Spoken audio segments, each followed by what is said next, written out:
Au bord de l'eau. Page 432. Partie 109. Chapitre 17.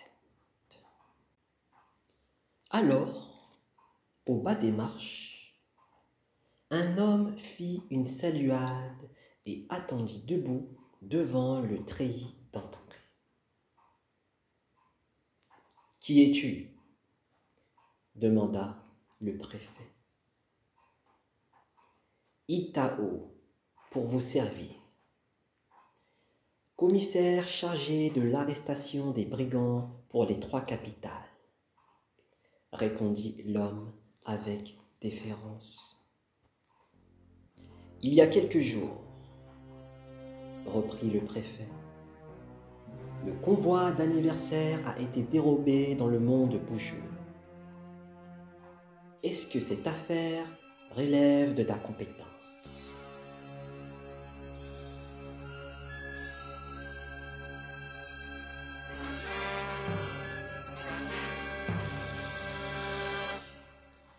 Que votre grâce me permette de lui rendre compte.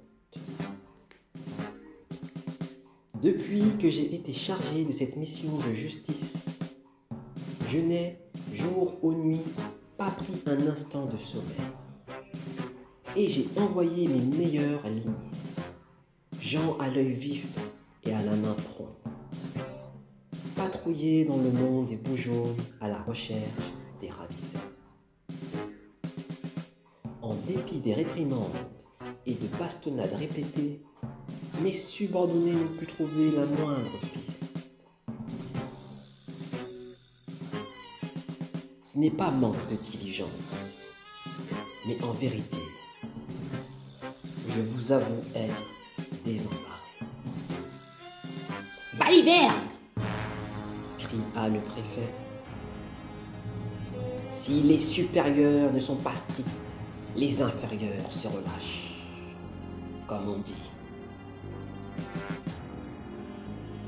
Depuis que j'ai passé les examens de doctorat et commencé ma carrière, j'ai été nommé à plusieurs postes dans cette commanderie. Et c'était loin d'être une sinécure.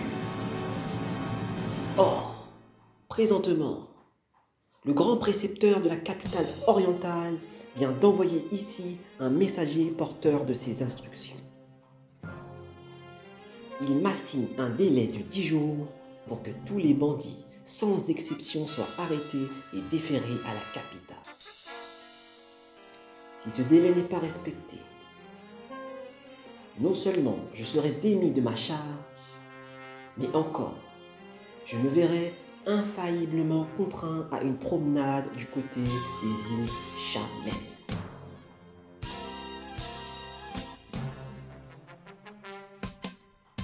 Tu es un commissaire chargé de l'arrestation des bandits.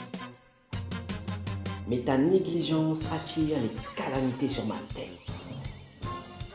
Eh bien, réponds, sache qu'auparavant, c'est toi qui seras déporté dans un bagne sinistre et si lointain que même les oies sauvages ne volent pas jusqu'à là.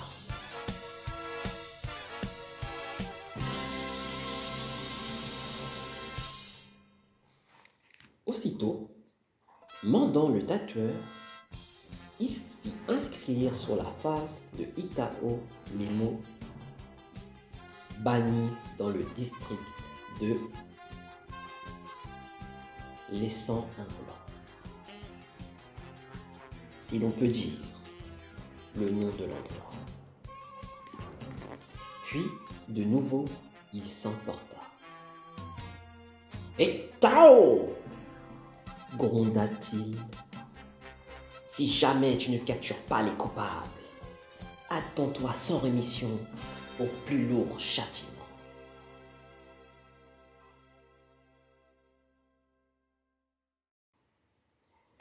Ayant reçu cet ordre, Itao quitta la salle d'audience et se rendit dans une pièce réservée, où il réunit ses extètes et subalternes.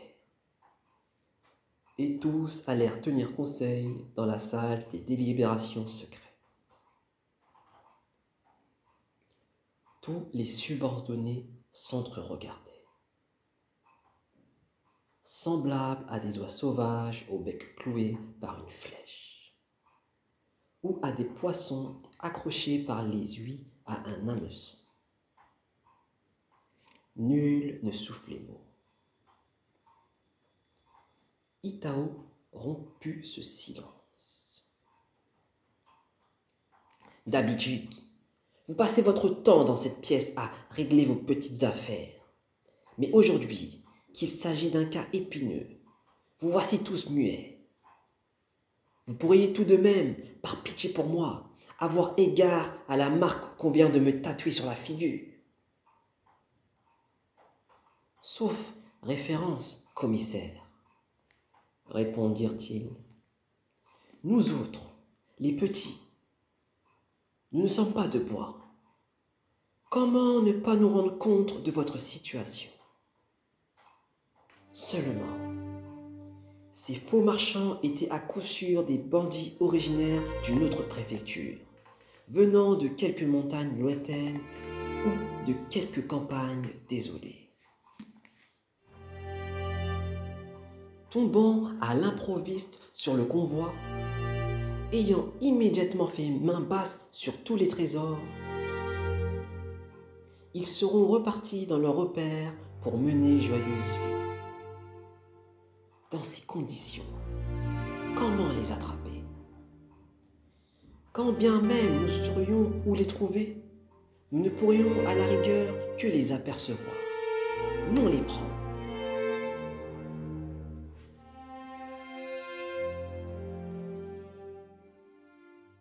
Et Tao les écouta, à demi désespéré au début. Il le fut complètement après ce raisonnement.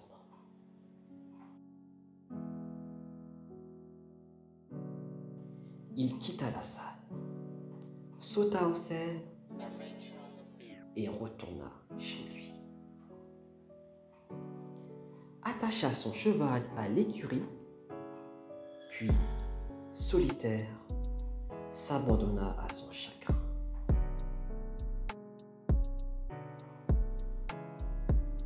Et voici que sa femme vint lui demander.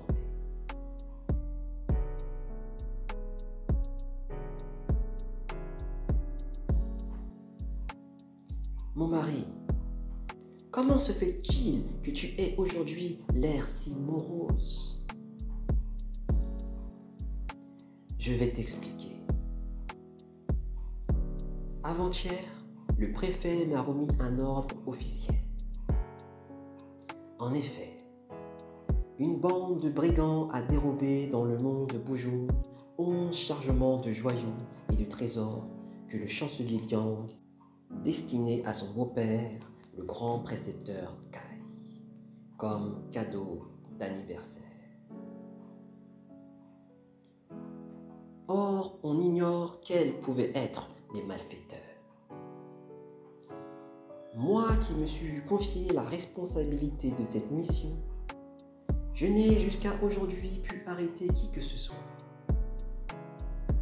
Aujourd'hui, je voulais demander une prolongation des délais, mais je n'avais pas prévu l'arrivée d'un messager du grand précepteur, qui attendait impatiemment que les ravisseurs soient capturés et déférés à la capitale orientale.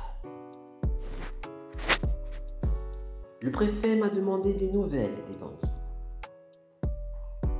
J'ai répondu que, n'ayant pas encore trouvé d'indices, je n'avais encore pu prendre personne.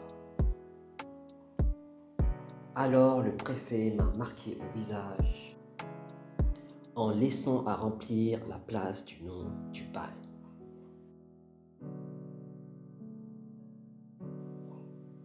Maintenant, qui sait quel sort m'attend? Si c'est cela, dit la femme, que faire? Qu'allons-nous devenir? Juste quand elle disait cela, voici que Iking, le cadet de Itao, s'en vint rendre visite à son frère. Itao l'accueillit mal. Tiens, Que t'arrive-t-il?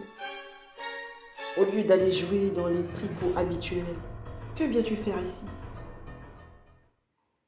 Mais la femme de Itao, qui était maligne, s'empressa de faire un signe et de dire: Beau-frère, viens donc dans la cuisine, il faut que je te dise quelque chose.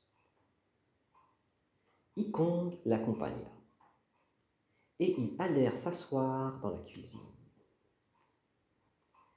La femme prépara une collation de viande et de légumes, fit tiédir des coupes de vin et l'invita à manger.